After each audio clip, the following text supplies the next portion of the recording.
This episode of Techno Buffalo is brought to you by Squarespace. What is going on, everybody? I'm Noah Kravitz. This is Ask the Buffalo. Today's Monday, August 29th, 2011, and this episode of Techno Buffalo is brought to you by our friends at Squarespace.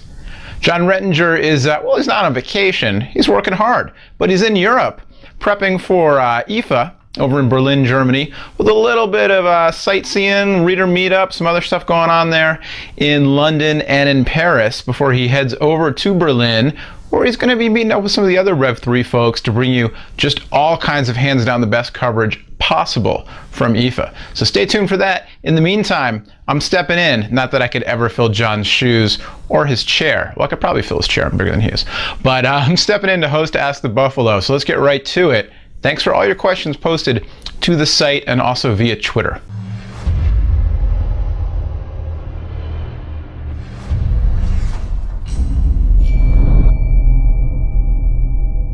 All right, Fusey wants to know, F-U-S-C-I, Fusey, did I pronounce that correctly?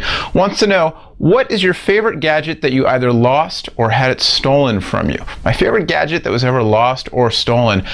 The first thing that came to mind, and I'm going to run with this one unless I think of something else. First thing that came to mind was my Discman, my Sony Discman, and my, they weren't like super high-end, but they were kind of fancy DJ style over-the-ear earphones that I had stolen from me out of my own house. I used to live in Brooklyn, and we had a house party one night, and let's just say things got a little out of control. Some people just kind of came into the party, and nobody knew who they were, but nobody asked, and I don't know, whatever. And anyway, some people wound up hanging out in my room upstairs. My backpack was on the floor. End of the night, my backpack's gone. It had my Discman and my earphones, and I wish I could remember what CD it was. It was probably like Kenny G's Greatest Hits, or no. But that's the one that comes to mind first, my favorite gadget that was either lost or stolen. I've broken a bunch of gadgets in my day, but that's a different story. CKim33615 wants to know, do you think anybody will ever make an Android phone called Data? I hope so, man. That is a fantastic idea. I want the data. Jake Pride asks,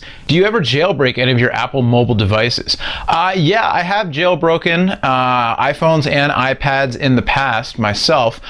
Currently, I have an iPhone 4 that is not jailbroken. I have an iPad, the first generation iPad 1, that is jailbroken, and I jailbroke it specifically so I could test it out with the iCade. Do I have the iCade? I have the iCade right here. The little plug for the iCade. This thing won't even fit in frame. I'm too far away. It's a video game cabinet that it's a Bluetooth controller, and then it's just got a little plastic holder here to put your iPad in. And so this thing works, got a joystick and like 8 buttons there. This thing works officially with Atari's Greatest Hits. So yes, I have jailbroken devices before. Currently, iPhone 4, not jailbroken. iPad 1, jailbroken. Let's stay on the tablets here. Mr. Uberduck wants to know, do you think current Honeycomb tablets will be able to run Ice Cream Sandwich and later versions of Android? Yeah, I believe that most, if not all, of the current Honeycomb tablets are going to be eligible for an upgrade to ICS, Android 4. We think it's going to be Android 4, but Ice Cream Sandwich when it debuts officially later this fall. Not all, but I think most of them, and definitely this newer generation of dual-core Honeycomb tablets will be. As for beyond that, these things seem to have a shelf life of maybe 2 generations worth of devices are eligible for the latest upgrades. That's kind of a rough estimate. There's got to be, is there a name for that, like Moore's Law? Can we call it, did I coin it? Can we call it Krabby's Law? That new gadgets now have a shelf life of 2 major OS releases before they're no longer supported. I don't know, is that actually true? Anyway, I would think you're going to get Ice Cream Sandwich support, and then there'll be a bunch of incremental updates, the way that you've had Froyo and Gingerbread, 2.2, 2.3, whatever. You'll see, if they call it 4.0, you can see some dot updates in there that you'll be eligible for when the next giant release comes along, whatever that is. We'll have to wait and see. Depends how long it takes to get there. Josias wants to know, what do you think of the Nexus Prime having a 720p screen when Apple said there's no need to go higher because the human eye can only see so much? Will it slow down the phone? Yeah, so the Nexus Prime, which is rumored, said, all but certain to be the next Nexus phone, and it'll probably be the first or one of the first ice cream sandwich phones coming out sometime this fall, probably in October, and the rumors are that it's going to have a 720p display, 1280 by 720 on a cell phone screen. Now, the thing is, when Apple's talking about the Retina display and the human eye can only see so much detail and that kind of thing, it's not just the number of pixels, but it's the size of the screen. And so you do the math and you figure out, in a screen of whatever, 3.5 inches, you've got a resolution of, 800 by 600. I'm just making these things up. And you do the math and you come up with a number of pixels per inch, PPI or DPI, dots per inch. So the whole Retina display thing is based on the numbers of pixels per inch.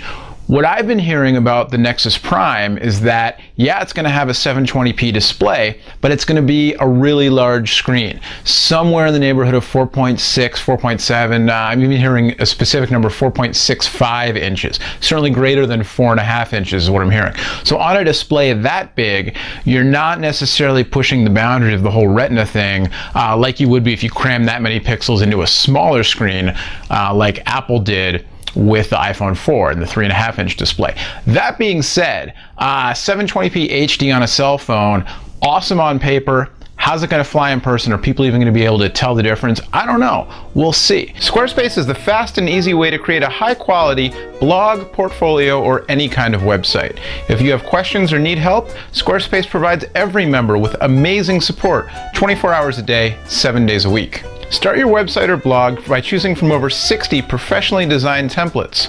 And then you can add content from your computer, iPhone, or iPad. Squarespace's mobile apps allow you to easily add entries and manage comments from anywhere. Many of the internet's highest traffic web pages are powered by Squarespace, not to mention many of the personal pages of Revision 3 hosts and personalities.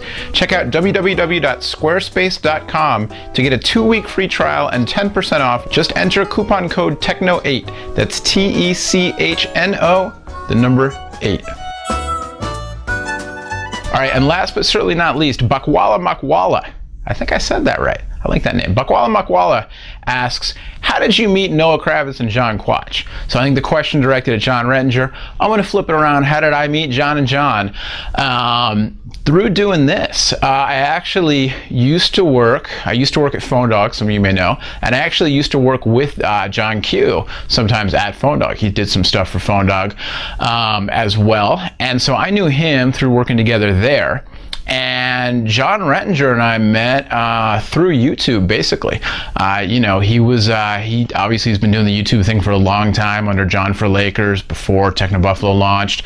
I was doing YouTube originally on my own channel, Krabby Krav, which then gave way to the Phone Dog channel.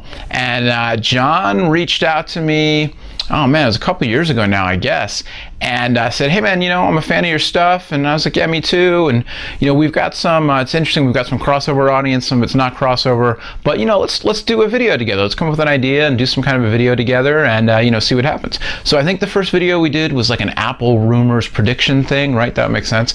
And we did that project together. He's a super great guy, as is John Q for that matter. John Q may be the nicest person on earth.